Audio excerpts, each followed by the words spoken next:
Well, good morning, everyone. Welcome to our fall admissions webinar for UT Dallas and the Jindal School. I'm Dr. Monica Powell. I'm the Senior Associate Dean and Graduate Dean here, and we are so excited about future applicants and admission for spring of 2024, as well as fall of 2024. It's coming quickly. So we want to make sure that we answer all of your questions today. We have a wonderful troop of people here to help answer your questions, and I want to introduce them to you.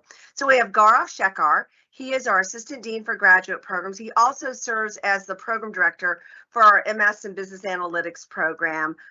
We have Corina Cantua. She's the Director of our Advising Operation. That is the operation that processes applications for admission into our graduate programs. She is also the one that leads the team that helps you in terms of registering for courses when you're here at the university and getting you ready to graduate. So she leads a really important team. We have our Senior Director for the International Student Scholars Office here on campus with us, Josephine Vitta. And you might also hear from Elizabeth Walker and Sarah Koo, her team members for Josephine. So thank you so much for joining us today. We are going to cover a lot of information in this time. So the one really good thing about this webinar is that we record it. It will sit out on our YouTube channel for UT Dallas and the Jindal School. You'll be able to go back and reference it. But the really good thing about being here live with us is that you will be able to submit questions and we will be able to answer those specific questions for you, because we understand when you're applying to graduate school, it's been a long time maybe since undergrad, and we do things differently here. So we want to make sure that all of your questions get answered by the time we're at the end of this webinar. So please note that in the chat, you can go ahead and put your questions in there as we move along. Some of those will be directly answered. Some of those will be saved because they are questions that so many of you have that are attending this session today. So let's look at the agenda and figure out what we're talking about today. We're going to be looking at admission application information and questions. We realize that every university kind of has a different application process, different procedures, different kinds of documents that are required. We want to make sure that you understand our streamlined process for admission so that we can help expedite those decisions back to you as quickly as we can. We know and realize that scholarship information is really important to incoming students. They want to be able to compete for those dollars to better finance their degree. And so we're going to talk about scholarship information. We'll also talk a little bit about other ways that students help fund their graduate degrees, because we realize that's an important investment for you. And of course, program information. You're applying to a specific degree program. So we want to make sure that you understand the constraints of the degree program, the numbers of hours, how it works, how you get degree program support questions answered, and information that is just general about the degree that is often important in the application and admission process. And then, of course, if you are an international student, we want to make sure that you understand the whole I-20 approval process, the visa process, how that affects you coming into the university, and making sure that you understand the portals where you get those critical questions answered as you move through what seems like a complicated process, but we'll make it simple for you. And then, of course, all of our prospective students who are joining us today, you guys are the real stars of the show, and we want to make sure that we leave ample time for questions that you may have about joining the Jindal School in 2024. So it is my pleasure to turn this webinar over to Corina Cantua. She is, again, the Director of our Advising Operation. So her team is handling the admissions process, as well as once you're on board, getting you through the course registration processes. So Corina, you want to take it away? Of course, yes. Good morning. I welcome you to this webinar as well. So we'll get started with some application information. I know that this will cover maybe a lot of your questions on how to apply. So I'll start with this slide. Now, to apply, you're going to be able to submit all the items that are on this slide. You can go to that website that is at the top of that slide to look at all these items and a lot more of a description for each of these items so that you can get a little bit more informed about what you need to do. But you can also go to jindal.utdallas.edu and then look for an apply button and go through there, and you'll land at a page that looks just like this, but just has a lot more details on each of those items. I'm going to go through them, but before I kind of touch on them, I do want to mention what's on the bottom of the slide, which is that you can apply for admission using unofficial documents. That's going to make things a lot faster. It's going to avoid delays because you can just upload those documents into the application system itself, and we are able to review and send your application material to the review committee just with unofficial documents. So don't worry about the official ones. Once you are admitted, you can worry about the official documents because we will need them. But for the application review, unofficial documents is the way to go. All right, now let's go down this list. So the first item that you need to submit is your graduate admission application. That is online, and you get to that through our Jindal page. So go and look for that apply button. Along with the application, we also need unofficial mark sheets or unofficial or provisional final degree certificate. We do look for a competitive GMAT GRE, but as noted on there, there are instances when you could get a GMAT GRE waiver, and I'm going to cover that shortly. For application review, we will also need your resume with all your work history. Post-baccalaureate work experience is required, but there are exceptions and there are waivers, and they'll be considered for any prior internship experience you may have or a very strong academic record. You will also need to submit a personal statement noting your interests and goals. And then finally, we do need 3 letters of recommendation, but applicants who have 2 or more years of post-baccalaureate experience only have to submit 1 letter, okay? Now, at least one of these letters must be from a professional contact, but they do not have to be from an employer. Now, one of the things that's mentioned on here is an English proficiency requirement. And if you look on the right-hand side of this slide, you're going to see the type of scores that we're looking for if you submit that English proficiency. And it does include Duolingo, which is more of a newer score that is being accepted by the university, but you can submit that. But what's most important is that you may not have to submit an English proficiency score because it can be waived. Now, the instances when this can be waived is if your native country's primary language is English, or if your bachelor's or your master's degree or its equivalent were earned through instruction and examination in English. So keep that in mind. If you have not already done an English proficiency exam, you may not have to if you meet either of those English proficiency waivers. All right, now let's go into the next slide because I did mention that GMAT GRE waiver possibility. So on this slide, you will see all of the specifics of how a review committee takes a look at your file to determine whether or not a GMAT GRE may be waived.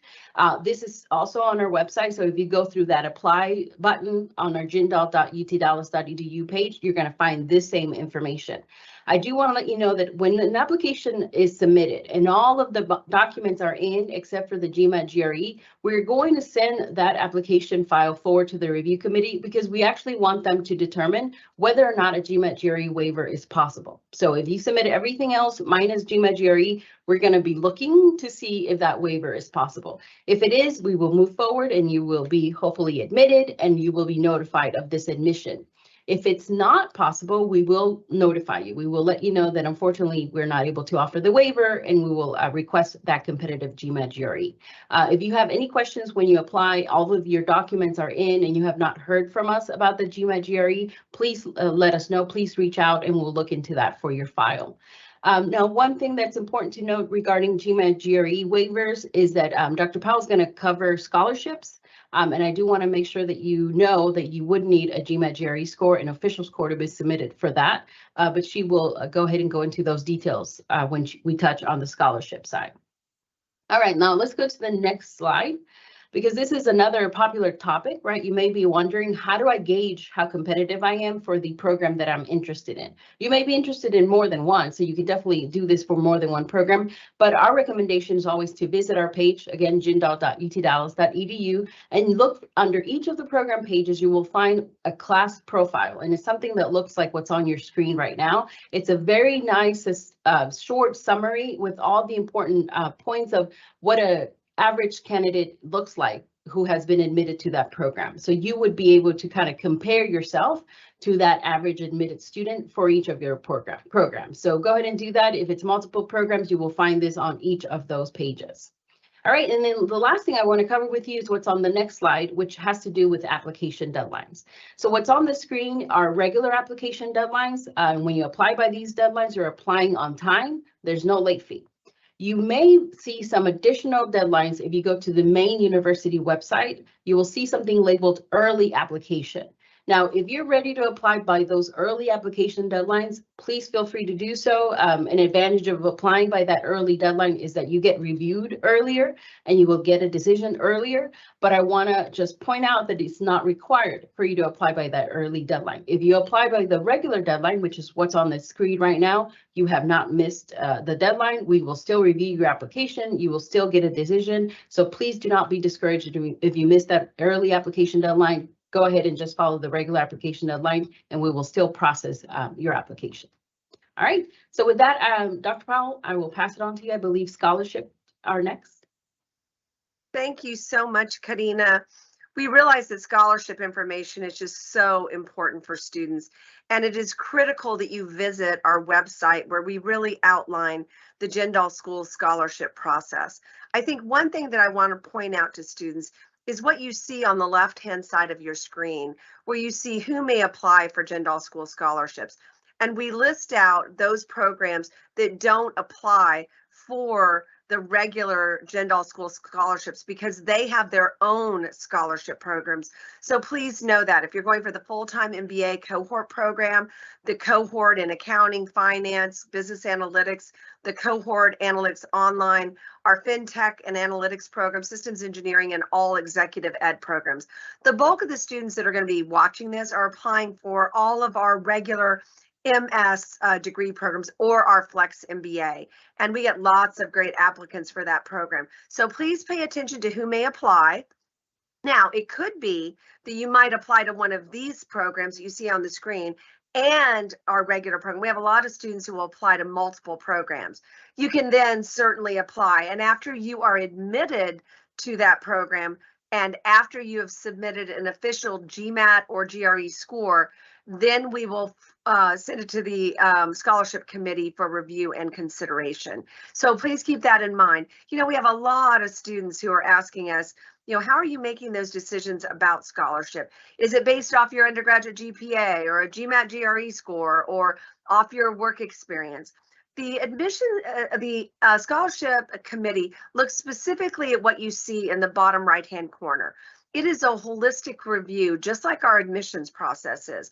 We're looking at essays, transcripts, supplemental information, recommendations. We're looking at transcripts. We're looking at GRE scores and GMAT scores. So know that it is a holistic process and there's not a single variable that guides that decision. So we hope that all of you will make applications. I will tell you that we process fall 2024 scholarship awards beginning in, you know, generally in late January, early February. The earlier you apply, because there are a limited number of those awards, will be to your advantage. We generally complete that process by the deadline for fall of 24, which is May 1. And if you happen to be applying for spring 24, the scholarship deadline is December 1. But keep in mind that you want to be proactive, you want to be early, and you want to have submitted an official GMAT GRE score. And that means that you sent the score electronically to the university, not that you've sent you know, a PDF of the official score report that you got from that testing agency. So please keep that in mind. Now, the next slide is another really popular question that we get from applicants. If you happen to be admitted to your program of choice and you were given a GMAT GRE waiver, meaning you didn't need to submit it and they rendered a decision to admit you. Unfortunately, if you want to apply for a scholarship, you need to submit an official GMAT GRE score. We don't waive that on the scholarship side just because it was waived on the admissions side. So please keep that in mind and remember as you go forward, you've got lots of time to go out and take a GMAT or GRE right now before we even open the door for any of those scholarship decisions. So get it done, check that box, and get those official scores sent to us electronically. Now, a lot of students who apply for scholarship often want to know their status. You know, how do I check the status of my my scholarship applications? And you can easily do that. And you can go into the system. You can see on the screen that decisions are made periodically. If you've not received a decision, it could be that your application is not as competitive. We generally award scholarships to the most competitive candidates first. So there are things that you can do to improve your competitiveness. You can submit, you know, a higher GMAT or GRE score. You obviously can't change your undergraduate GPA, but you could submit a better resume. You could submit a better essay. You could submit stronger letters of recommendation. But please remember the schedule for how we announce things. Generally, if you are given a scholarship incoming student, you will get an email. You will know about it. The total results come out in mid-July for all continuing students. But keep in mind those deadlines of when we will let folks know when they get a scholarship. But when we start awarding scholarships in February, those that are awarded will get an email from us that will require that they accept the scholarship within a certain period of time. The scholarship will go void if it isn't accepted in a certain period of time. And then the other requirement that will be attached to scholarships this coming year is enrollment in courses by a certain deadline, or your scholarship becomes void. But we'll send all of that information in award letters, so you don't have to really worry about the particulars. But we understand that this causes students stress, so please feel free to send your questions to the scholarship email box. You can find that on the website. And then just remember that you can continue to check your status through the scholarship application portal. So let's talk just a minute about tuition. I think this confuses a lot of people, especially if you are an international student. So there are two rates for tuition. There is the in-state, I live in Texas and have been in Texas rate. And then there is I don't live in Texas rate, which is called, we call it out of state. And you can be out of state in Germany and India and other places. So there is a pretty significant difference in tuition. You can see an example of that in the upper right-hand corner.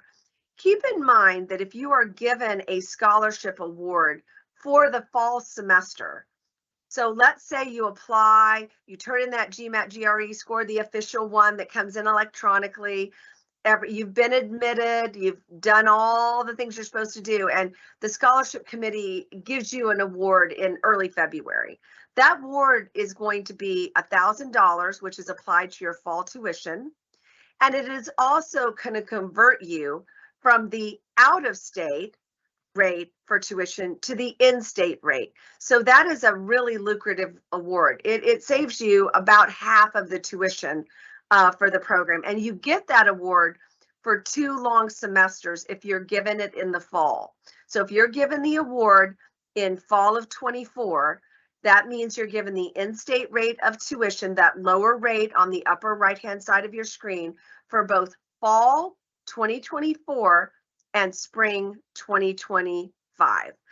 Now, keep in mind that there are some criteria to maintain that scholarship.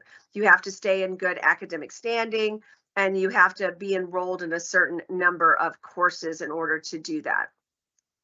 If you are given an award in the spring, so if you happen to be a student who's made an application for spring of 24, you've applied for the scholarship, and we haven't rendered any decisions yet, but you've applied for the scholarship, you will be given a cash award of $1,000 and 1 semester of in-state tuition, which would be spring of 24.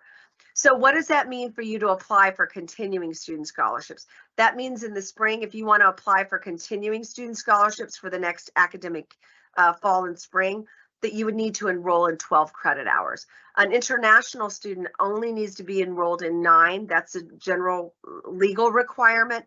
But if you want to apply for fall scholarships next fall and you are admitted in spring of 24, you will need to enroll in 12 credit hours and complete that in order to be considered. So there is a link there at the bottom of the page that goes over all of the scholarship questions. There's a pretty sizable Q&A that is there that will help you. But, you know, we give away a lot of these in-state tuition awards, and we're delighted that we can do that and make a huge difference in the lives of our, in particular, international students. So go for it. Get out there, take that GMAT or GRE, check that box, be competitive and make that happen. So in the course of this webinar, we really also want to talk about just program duration and customization of programs. You know, I was talking to a group of students just yesterday, and I was explaining to them some of the unique characteristics of our master's degree programs that really don't exist at other universities that you might be considering.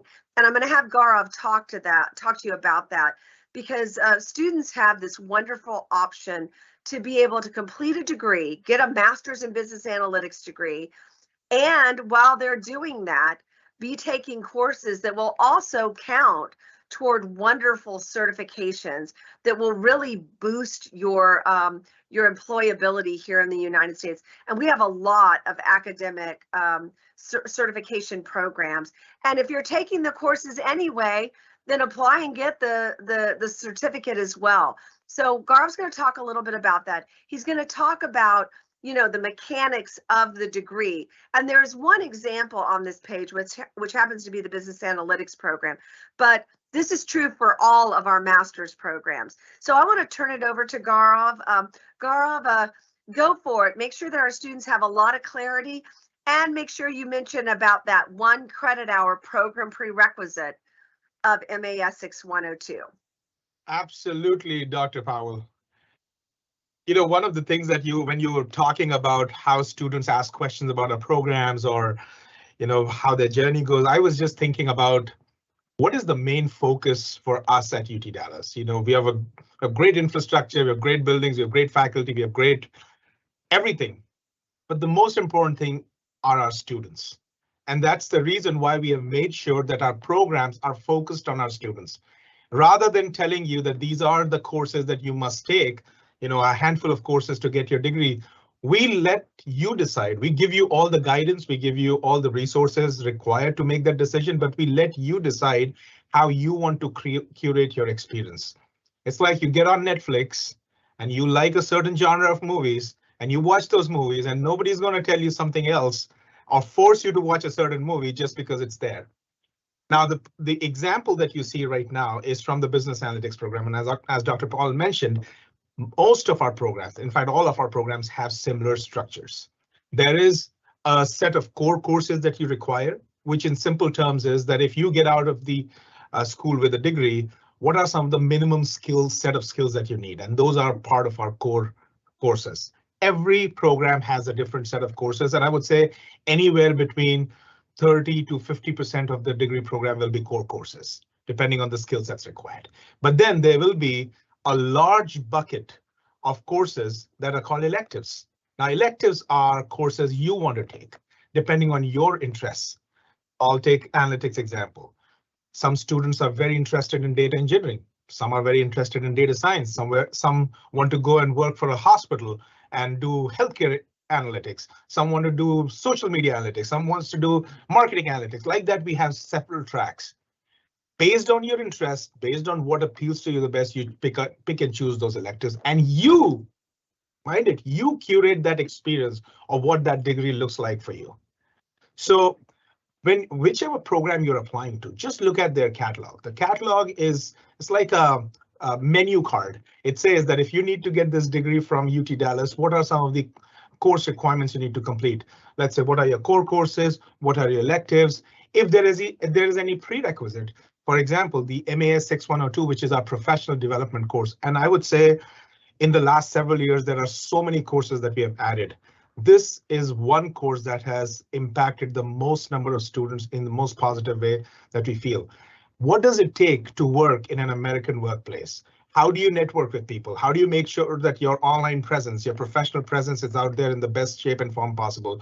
What should be on your resume? What should not be on your resume? When you go to a networking event, how that experience looks like. How should you do interviews? How should you, I mean, simple things like from shaking hands to nodding heads to giving out the right answers.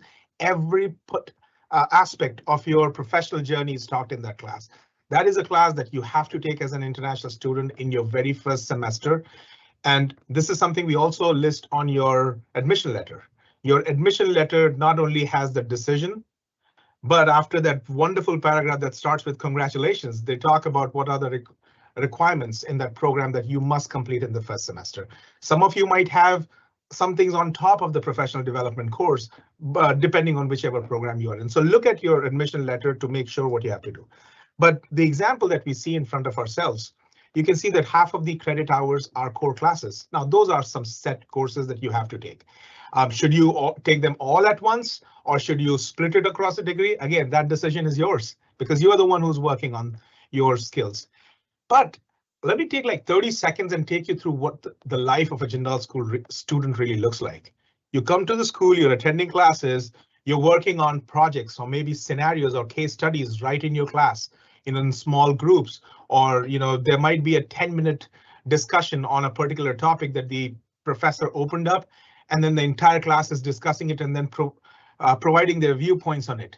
You might be scribbling on the whiteboard along with the professor and having a discussion on a particular topic that's hot there in that week, because we make sure that what we are teaching, we are also staying abreast with what's happening in the world, and we are discussing it in those in our classes. You're done with your class. There is an event right after your class. You go to that event and you meet 5 executives. These are people who are senior vice presidents, CXOs in different organizations that you get to shake hands with, talk to them, maybe exchange business cards. It is possible because we make sure that these people are here in our school every week. It's not a one instance in several years, but every week, hundreds of them are there. You need to get your resume reviewed by the Career Management Center, and you just walk into their office and you talk to our career consultant or our expert there who looks over your resume. You are engaging with your other peers. You may be huddling together in these student lounges to work on projects, homeworks, whatever is out there. And then there is, I mean, as a former student here myself, and as somebody who guides a lot of students, one of the things that students tell us is we don't feel that there is any time in the day when we can just sit down and tell ourselves there is nothing to do today. It's a statement no student ever says. Now, you might see that we have highlighted that little number out there. That is a huge number, 70 student organizations in one business school. I mean, across the country, and in fact, in many parts of the world, that kind of experience is not there. And these student organizations are led by students, driven by students. Everything about it is done by the students. It's first-hand experience that our students get. It's first-hand experience of managing an organization, participating in the activities. Sometimes you are the ones who is going out to those senior executives and asking them, would you like to come to UT Dallas? So you are gaining that experience of networking with senior executives, professionals out in the industry. Sometimes you do fundraising. Sometimes you do events that have social impact. I mean, everything about it is done by our students. Yes, there are faculty advisors, but I would say 99.5% of the work is our students. And those experiences are the ones. You might be dealing with a budget of $1,000 in your student org, but the same skill set you take for those $5 billion budget that is handed to you 2 years later in your organization. Alums from your programs are constantly walking our hallways for events. They are speaking in our classes. They're working on projects with you. They are just coming down to mentor you. So that kind of experience, a very well-rounded and whole experience, is what a student needs. And that's what we provide. Again, one thing that Dr. Powell mentioned beautifully, and I'll just take you back to one of your grocery stores or supermarkets. When you buy a bottle of shampoo and somebody tells you there is another bottle free, who doesn't want it? I would love to have that. Just like that, we have our certificates. Our certificates are carved out of our degree programs, and they have like 3 or 4 courses. You take those 3 or 4 courses, make sure that your GPA in those courses is a 3.0, and you get that certificate. Guess what? You don't have to sit on those classes again. You don't have to pay the tuition the second time. You take that class once. If the credit applies to a certificate and a degree program, you get credit towards both. Most of these certificate programs, if you just had to come to UT Dallas for them, you would end up spending about $20,000. But as a graduate student seeking a master's degree, you are getting it for free. This is a diploma issued by a highly ranked state university, public university. And that holds a lot of weight when you go out to your employers and tell them that you have this micro degree, this graduate certificate. And they are in all sorts of spaces, applied machine learning, business intelligence, data mining, cybersecurity, project management, healthcare informatics. One of the things that you can do is when you scroll for a master's program, there's a section for certificate programs as well. And you will see oodles of certificates out there that are very focused on certain areas. Moving on, one of the things that people talk about is the cost to attend the program. Now, this cost can vary because of a lot of factors. If you are already aware of our YouTube page, you might have seen this webinar out there. If not, I would strongly recommend that you go and check out a webinar on financial planning that we did. The thumbnail says it is possible, and I will tell you why it is possible right now. The cost, of course, the biggest component in your cost is going to be a tuition.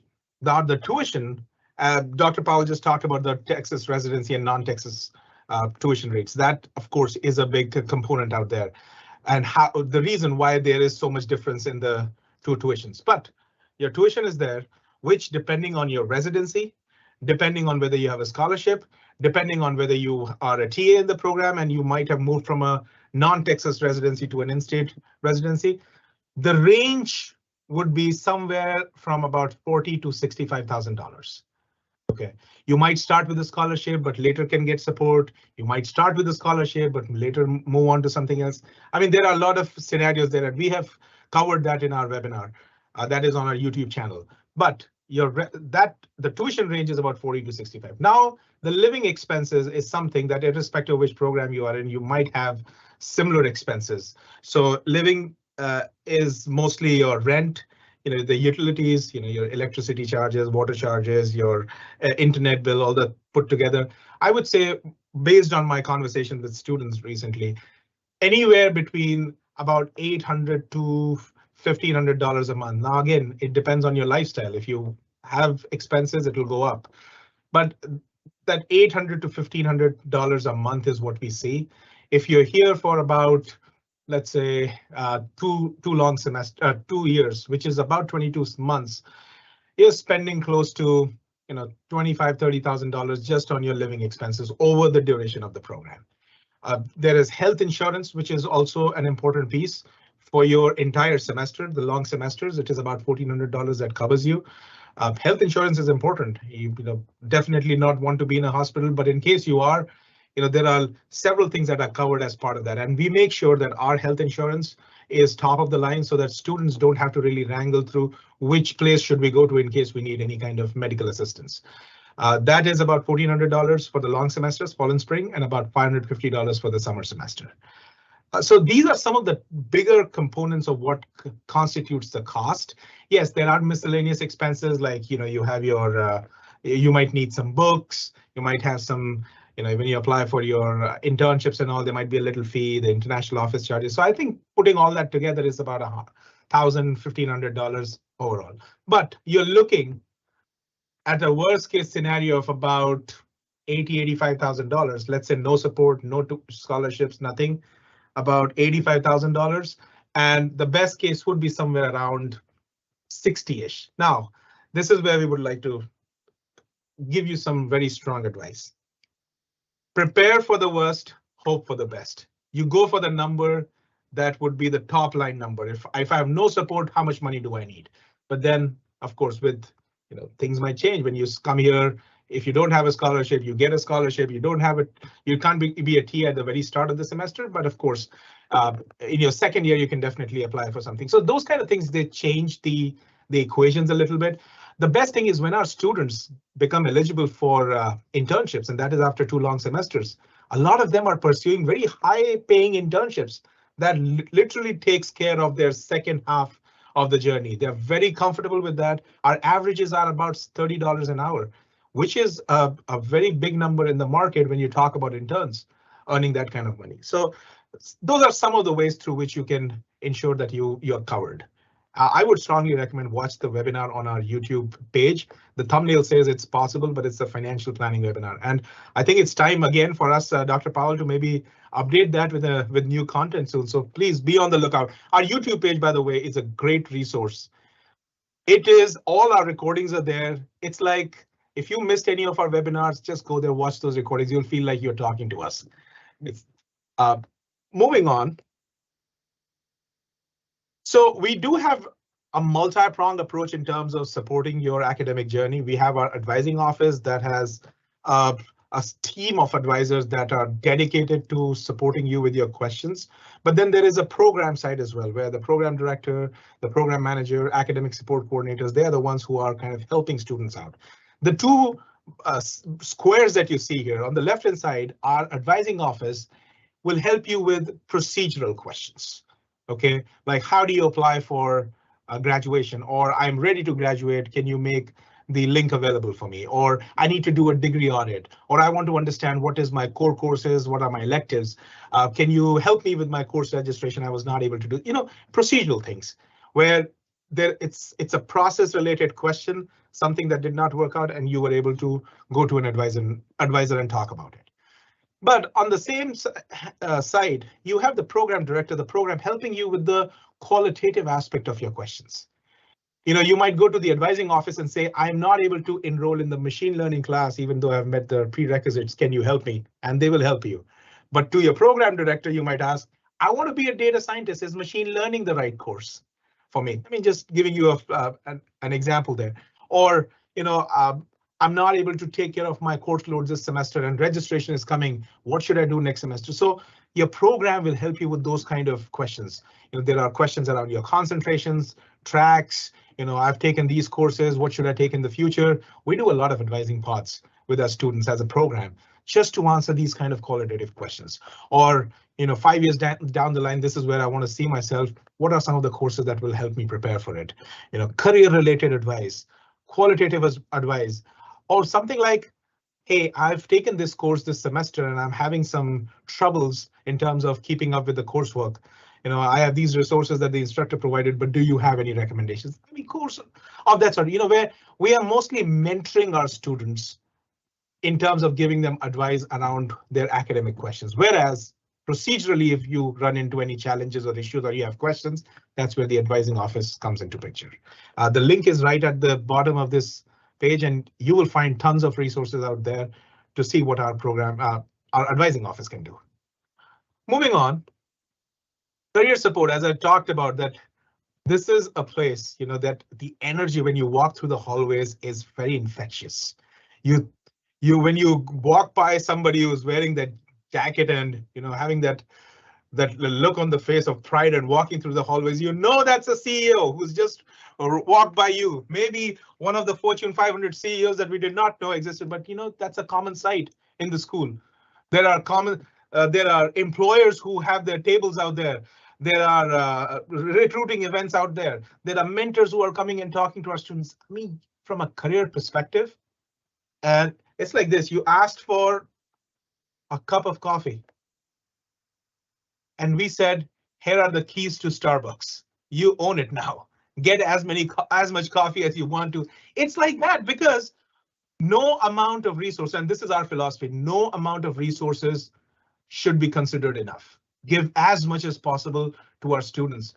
Our students in any of our programs are working on hundreds of students are working on internships every year, with 300, 400, 500, 600 employers, depending on which program you're looking at. The Career Management Center, which is our own career center in the school, because we're a big school, we have 1/3 of the population of the university in the school with almost 11,000 students. We have our own events and we can't have just a few to support you because of the number of students we have. As you can see the numbers here, 215 events were conducted last year. More than 10,000 jobs are posted on Handshake. Handshake is the portal where we post our internships, full-time jobs, on-campus jobs, all of that. It's like a one-stop shop for our students. Employers are coming for hundreds of events. There are employer reps. So it says 326 employer reps in the last year, 12 months. We're talking about close to 35, 40 of them every week who are out there. We've got almost 2,500 internships that were reported. And half of them, if you can see, are graduate internships. We have an internship stories page on the Jindal School's website, where I am sure if you type the name of your dream company that you want to work for, you will find multiple students who may have gone and worked for them as an intern. And as far as preparing our students is concerned, yes, we start you off with the professional development course, the 1 credit course. Of course, that is in the very first semester, but we keep touching base with you every possible week with some of the other event, because we want to make sure that you are staying abreast with what's going on in the American workplaces and what you are required to do to make yourself make sure that you are employable, you are up to date, and you're ready to rock the world when you graduate with your degree with there. But most of our programs have an emphasis on completing an internship. We really want you to put your skills to test, because those internships gives you very good experience in terms of what you learned in your classes and how does that apply to the real world. But lots of resources. Again, the word resources, you might have heard me say that 5,000 times in the last 10 minutes. It is the truth, because that's what you would need as a student. That anybody who wants to succeed would need.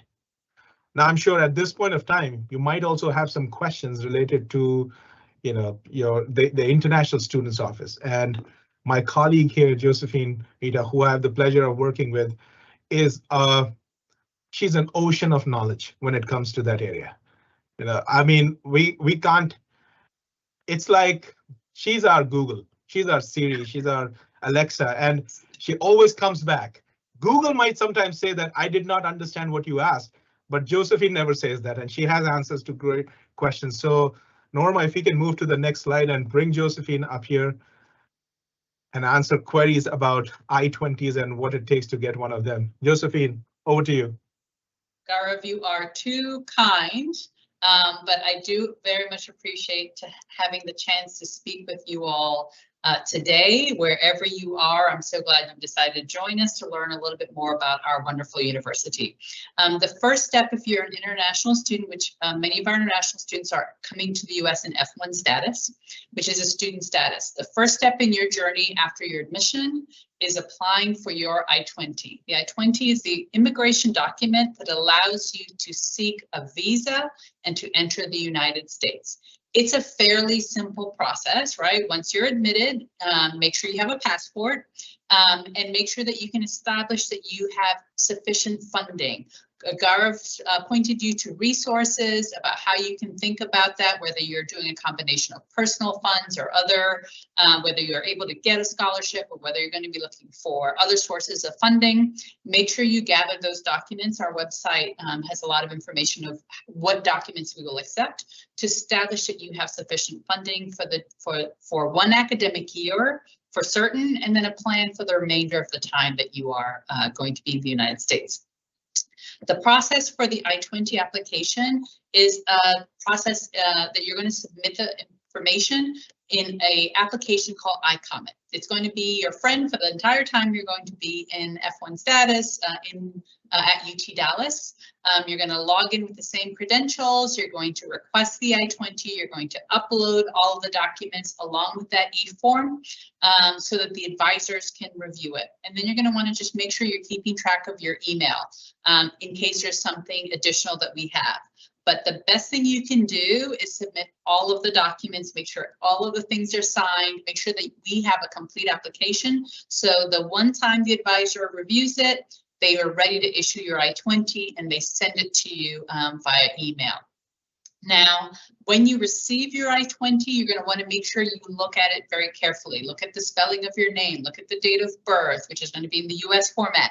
Look at the program information. Make sure that all the information is as expected on the I-20 so that you can then go to the step of applying for your visa. After we issue the I-22, we're going to start communicating with you about the process of applying for your visa.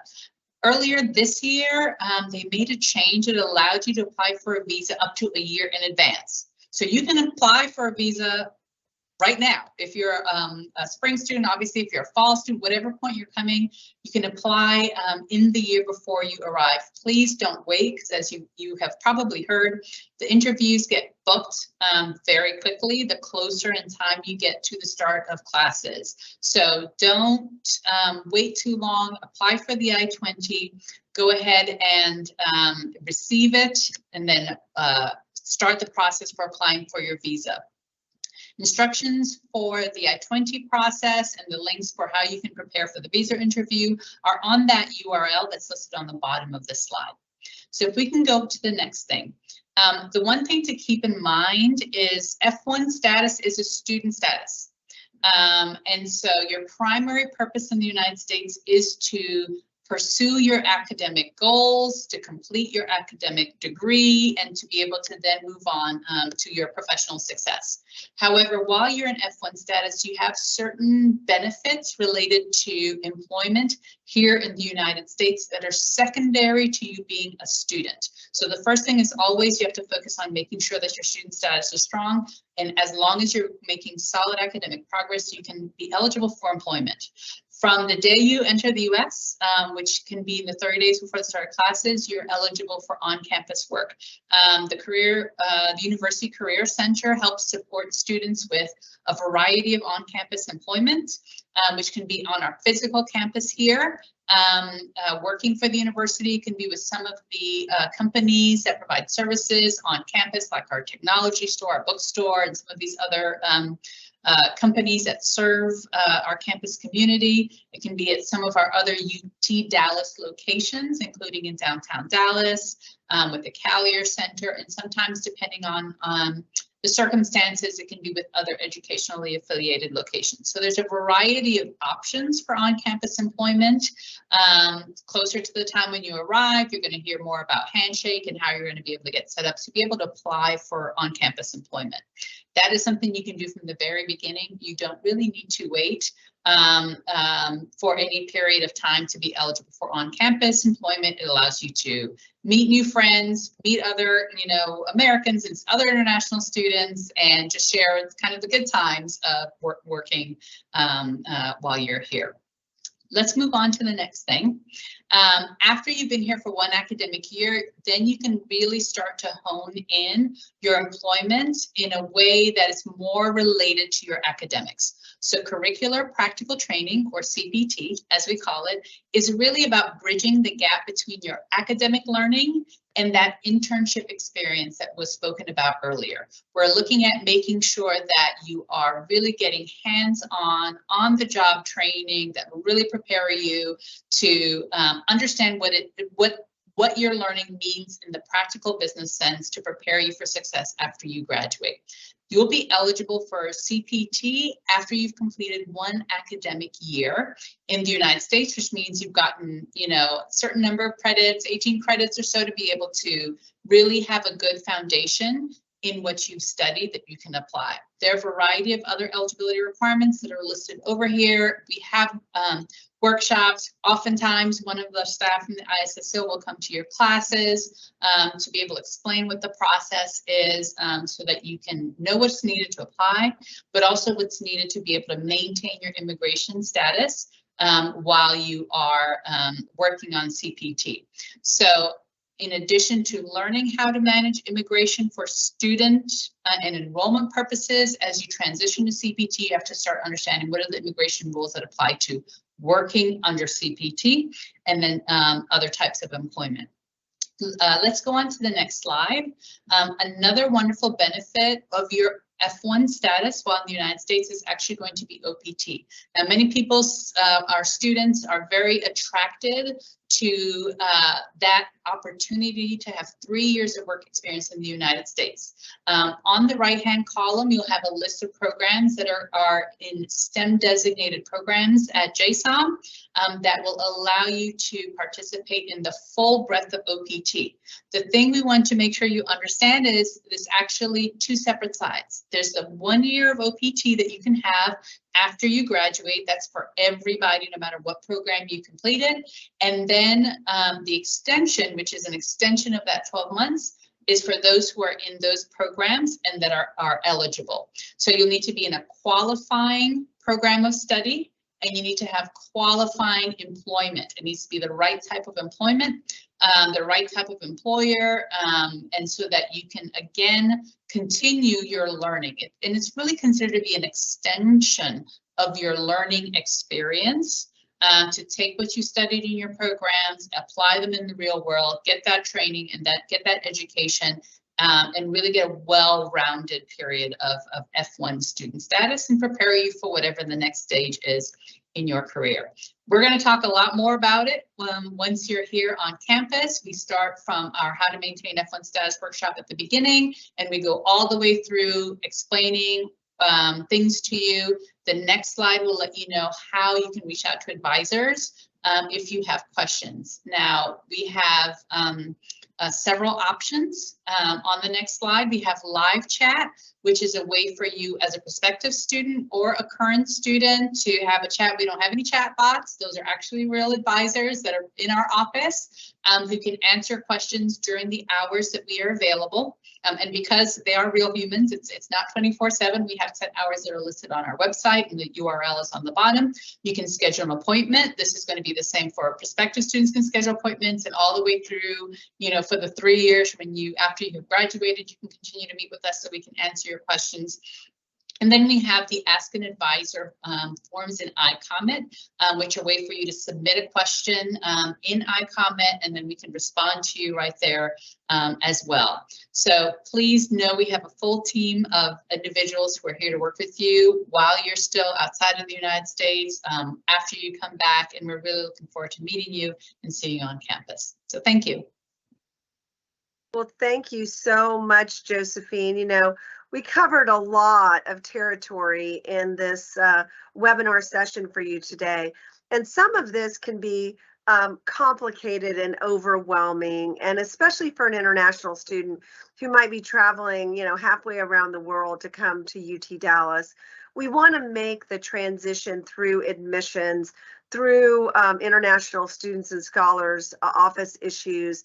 We want to make sure that we've given you the security of knowing how our programs work and understanding what the journey is going to be like. But that means that we also need to be available to answer all the questions that you have. There's lots of ways to get answers to your questions, and we're going to answer questions in this session now. But after this session is over, I want to give you an idea of how you can get additional answers to questions. You can always email Jindal at utdallas.edu. That's probably the easiest and fastest way to ask a general question. If you have a question that is specific to your degree program, then you really want to connect with that degree program. It's real easy to do that. Just go to our homepage, choose the degree program, and right on that front page, you're going to find the program director's contact information, the program's contact information, and the program support person's contact information. And you can fire off a question and they will answer that promptly for you. The other way to get answers to questions is to send one to the JSOM question desk. We'll be glad to address general questions that you have there. But we want to make sure that you know and have a sense of security about everything that you're jumping into. And we realize that as an international applicant, you know, that's a big transition from around the world. And we're absolutely delighted that you are thinking about UT Dallas as the destination for your graduate education. We bring in hundreds of students, really thousands of students around the world each year, both in the fall and in the spring. And we always welcome the joy that that new perspective brings to our really wonderful global culture that we have here at UT Dallas. I love what our international students say about coming here, that it really becomes home to them, and we really want it to be your home as well. So why don't we jump over to questions that you may have. Norma, I bet there's questions for all of our speakers this morning, but why don't you throw them at us and let's see if we can answer these questions. We have a lot of great questions today. The first one, I'm going to grab Josephine and put her on camera because the first one goes to her. Josephine, some of our attendees are asking when they should apply for the I-20. Should they wait until after they get a scholarship decision, or can they apply when they get admitted and then get a new I-20 once they have if they award a scholarship? Right, that's a great question. It's very common. Our advice to students is to apply as soon as possible. We don't encourage you to wait for a scholarship decision or changes in those details on the I-20. Once you've been admitted, it's best to apply for your I-20 as soon as possible. You can use your CVIS ID number at that point to schedule your visa interview, because there are more visa appointments the earlier you are trying to get an appointment. If later you get a scholarship decision that changes the financial information on your I-20, depending on where you are in the visa process, you can request us to change that. If you want to take that with you to your first visa appointment, but if you've already in the visa process appointment, or if you've already received your visa, you don't need to have that financial information changed right away. You are welcome to wait until you arrive in the United States and have us updated at that point. Perfect, thank you. I'm going to go ahead and bring Dr. Powell back to the screen. We have some students or prospective students who are interested in business analytics, but also thinking about the information technology and management, and then considering computer science. So I was wondering if you could talk about the difference between those degrees and why they might want to go in a certain direction. Wow, Norma, that's such a great question. And we have a resident expert with us, Gaurav Shekhar, who I'm going to pitch to in just a second to tackle part of that.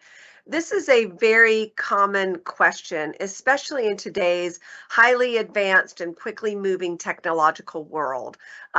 Artificial intelligence is changing everything at a rapid pace. Degrees are even changing at a rapid pace. So we get a lot of prospective students who are actually coming from a computer science background who think that they want to get a master's degree in computer science. But then they happen to trip into the Jindal School of Business and they learn a little bit about information technology management, and they also learn about business analytics.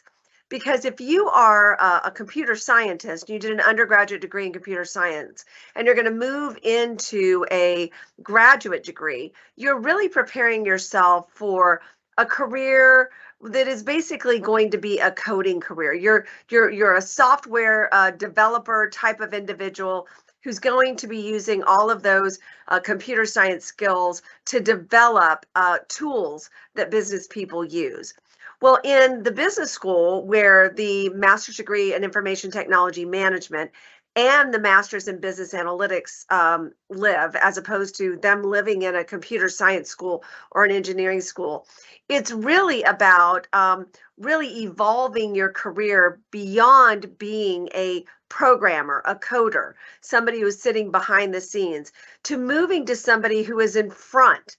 Somebody who is either looking at how you use systems to create business solutions. That's what individuals in our information technology management program do. They are looking at all kinds of computer science tools, programming tools that are going to help really solve a business problem. So you're very much engaged with the business side of business, as opposed to the tool development side of business. And then if you look at business analytics, you're looking at how do you take vast amounts of data,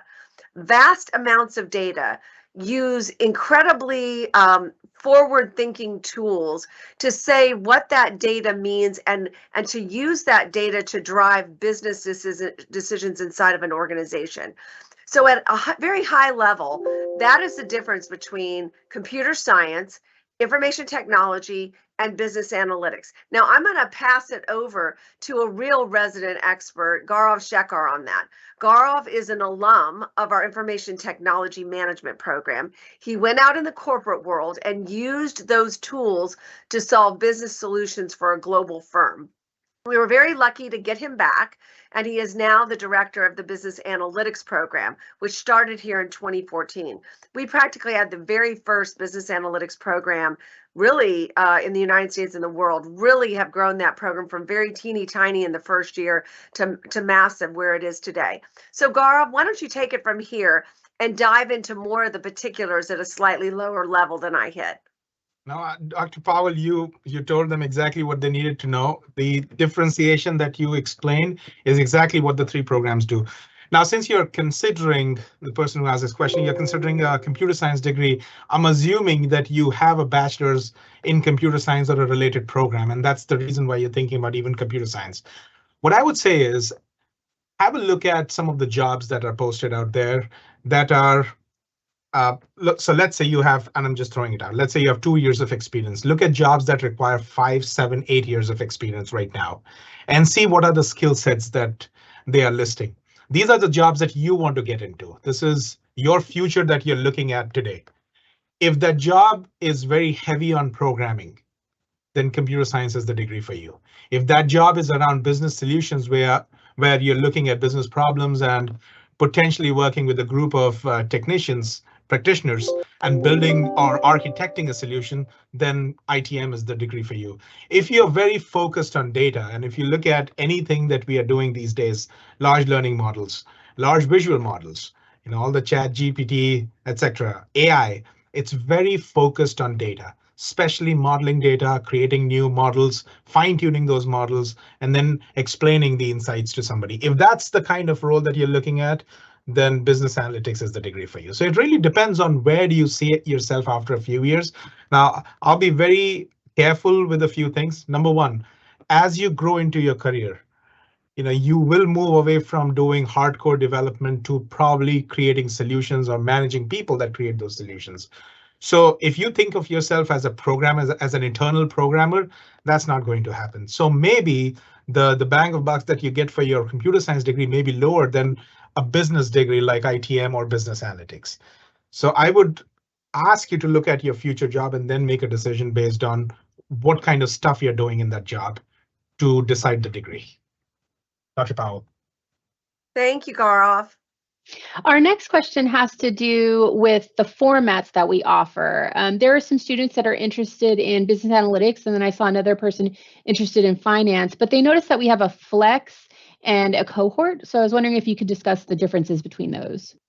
Oh, another really great question. Because we are such a big school, a big graduate school in America, it gives us the ability to deliver our programs in a variety of formats. So not only does our finance, our analytics, but also our accounting program gives students the ability to take it in the way that is best for them. So for our business analytics program, you can take it one of 3 ways. You can take it in a flexible format, which means you come in and you completely control your pathway through the curriculum. You're able to take advantage of a lot of different concentrations or tracks, and you really just make your way through the curriculum on your own terms. Of course, you have to take any courses that might be prerequisites for other courses, but you are totally in control of how you drive it. If you're going to go into our cohort program, your tracks are limited. I think they just have a couple of track concentrations, and that is for students who really want to go through the experience more with a set of students. So you take your classes and you get to know your classmates in a more intimate way because you're just with them in courses throughout the degree program, where in the flex program, you're mixing up with all kinds of students from all different kinds of degree programs, management science, the MBA program, the supply chain program. So you're getting a wider diversity of people in your class in flex versus the cohort program where you're staying with, a set of people from the beginning to the end. Now, in our analytics program, we also have a fully online option as well, where you just are simply taking all of your classes online. Now, in our finance program, we have a flex option and we have a cohort option. And then in our accounting program, we also have a flex option and a cohort option. Now, there are a lot of our degree programs that are also available fully online as well. And you can see that on our website. But it really just depends upon the kind of experience you want. Some people who know that they're going into a data science track don't even want to consider the other tracks, will sometimes opt for the cohort experience in analytics as opposed to the flex. But I would say a great majority of our students like the flexibility of the flex option and like to be able to determine their own pathway through the curriculum. But if you have any questions about that, don't hesitate to reach out to us. And Gaurav Shekhar in particular, he is great at answering all of those questions. Thank you, Dr. Powell. That was very thorough. Those are all the questions that we have. So I want to give you some time to give some closing remarks. Well, first of all, Norma, I want to thank everybody who took their time today to be a part of this conversation. All of the individuals that you heard from today are resident experts on our degree programs and can answer any of your questions. We are really a unique graduate school in America that is really, really committed to the individual success of every student. And we answer every email. So please do not hesitate to reach out to us. If you go to our main page and get on our comment calendar, you're able to see all kinds of webinars that are happening for all of our degree programs. These are live events where you get a chance to interact with people like Gaurav Shekhar, Mark Thuin, Alex Edsel, all these great program directors that we have to get answers to your specific questions. You know, investing in a graduate degree is not only costly in terms of money, but also in terms of time. And you want there to be an incredible return on your investment. And I think that if you look at our programs and look at the percentage of our students who are placed at graduation and shortly thereafter, and then you look carefully at what are those average salaries that our students are getting, it is an impressive outcome. And there are so many students that have come before you that are always willing to pay it forward to the students behind them and helping them find internships and find final placement jobs and even opportunities for H-1B visas. So I want to thank all of our prospects who attended today. Thank you for being with us. We hope you'll reach out. We hope you'll get that application completed. If you have any questions at all, don't hesitate to reach out to Jindal at utdallas.edu. We are here to assist and help you. And thanks so much, Corina, for being here, Gaurav for being here, Josephine, and most of all to Norma, who makes all the magic happen. You guys have a great, great day, and we look forward to hearing from you soon.